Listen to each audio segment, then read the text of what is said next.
All right, welcome. Thanks for joining again. I'm going to try and go through this quickly, but we all know how that happens.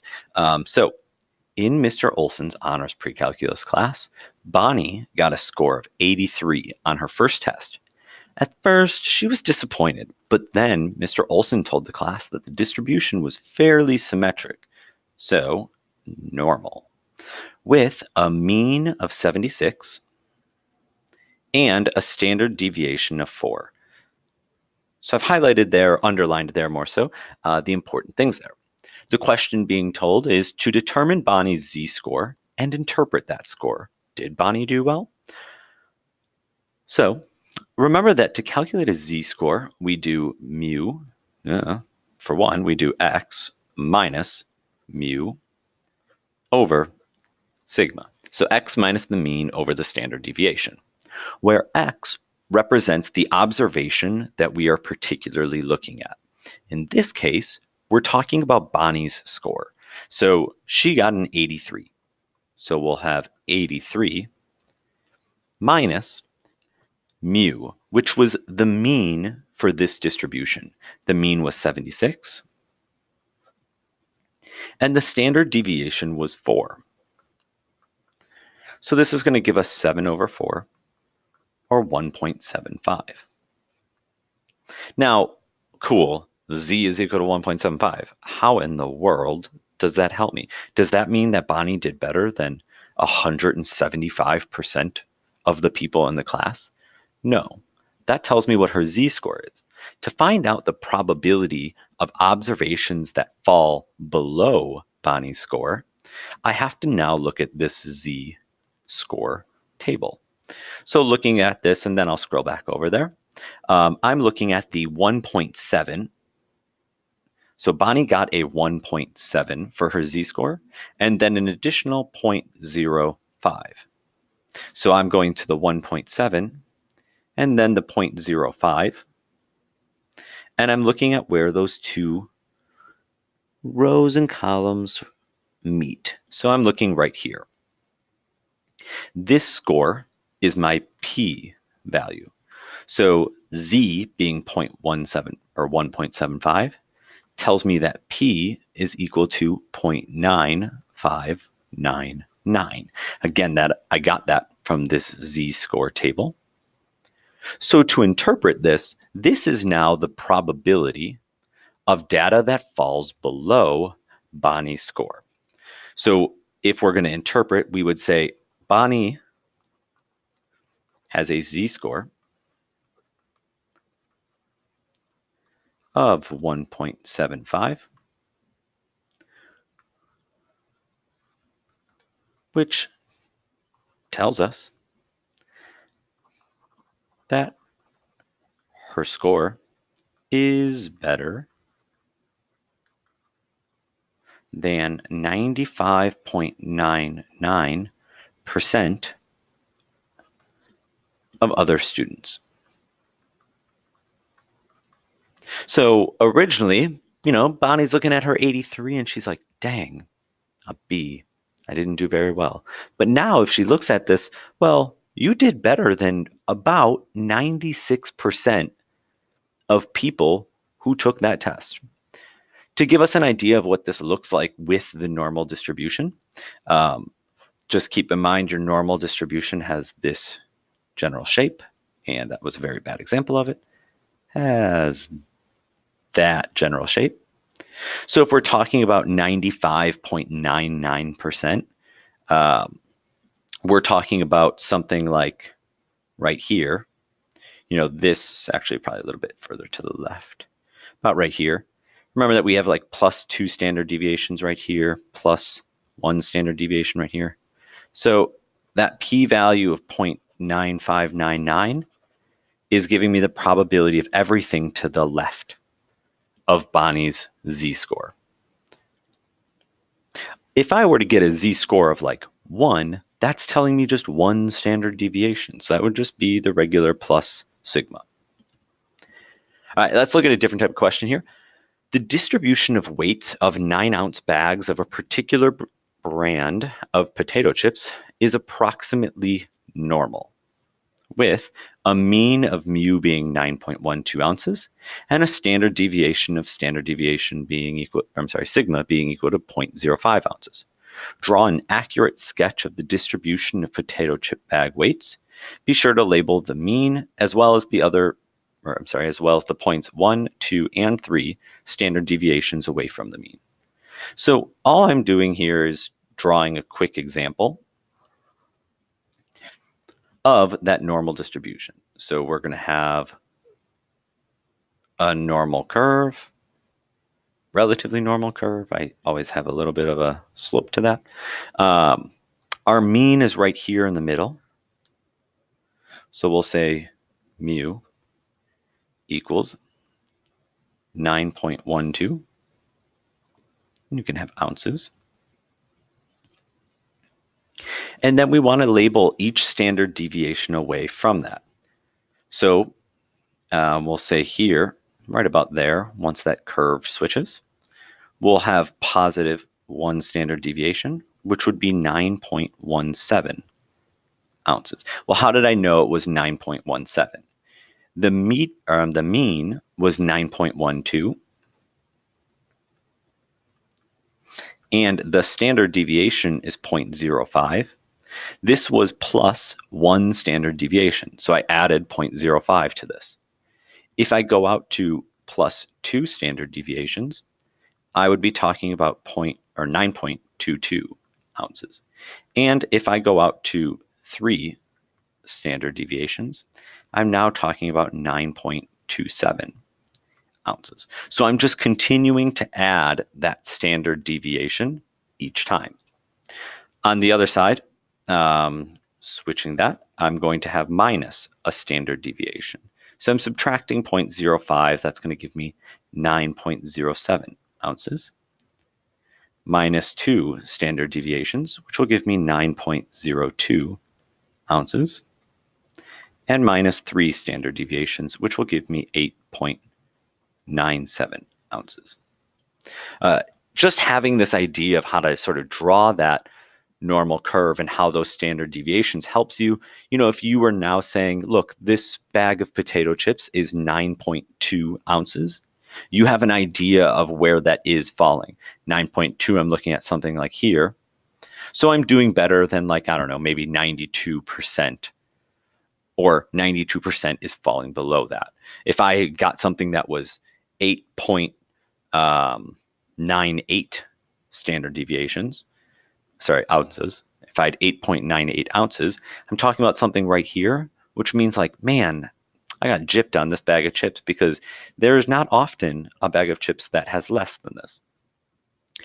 All right, and then our last example. So going back to Z-scores, we have 3 questions here. Scores on the Wechsler Adult Intelligence Scale, which is just your standard IQ test, for the 20 to 34 age group are approximately normally distributed with a mean of 110 and a standard deviation of 25. So part A asks, at what percentile is an IQ score of 150? So looking at this, we're looking at just specifically 150. So X is 150. Our mean is 110. And our standard deviation is 25. Using our Z-score formula, we'll have X 150 minus mu 110 over 25. So if we do that 150 minus 110 over 25, we get 1.6. And then we go to compare on this table. So we're going to go to the 1.6 row and the 0.00, because there was nothing after that, column. That's going to be the 0.9452.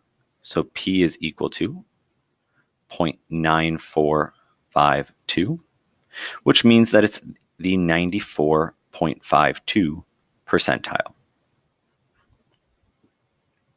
Again, that's telling us That person who got a score of 150 did better than 94.52% of students or people, adults. Yeah, they're not students, they're 20 to 34. What percent of people aged 20 to 34 have IQs between 125 and 150? So this problem requires a little bit more work because when I get that p-value, what that's giving me is the percent that I did better than. So I'm actually going to have to calculate two different things here. I already have the probability, the percentage of people that we did better than, 94.52, if we have a score of 150. So this part of it is already covered. What I then need to know is, what about 125? So I'm just changing x to 125. Everything else is the same. So we'll have 125 minus 110 over 25. That's going to give me a z-score of 0.6. So now I'm looking at 0.6. Again, the 0 for my column. And that's going to be 0.7257.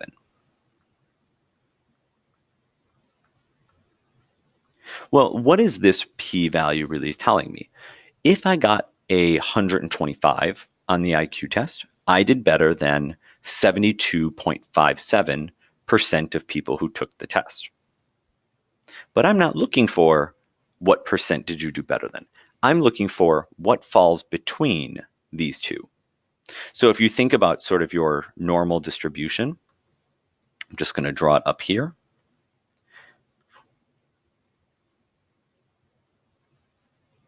We had here a z-score of 1.6 for the blue. So let's say right here, this was my 94.52%. And then here, my z-score of 0.6,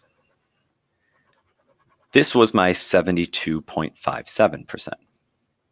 But what is this question asking for? Well, it's asking for what falls in between there. If I wanted to know the space in between here, I can just subtract all of that blue space minus that red space, because then I would be left over, or what I would have left over, is what I've now shaded in pink. So I can do that just with these scores right away. 0.9452 minus 0.7257 is going to give me a p-value of 0.2195, which is then 21.95%. I'm sorry, sort of drew on that a little bit. Won't need it.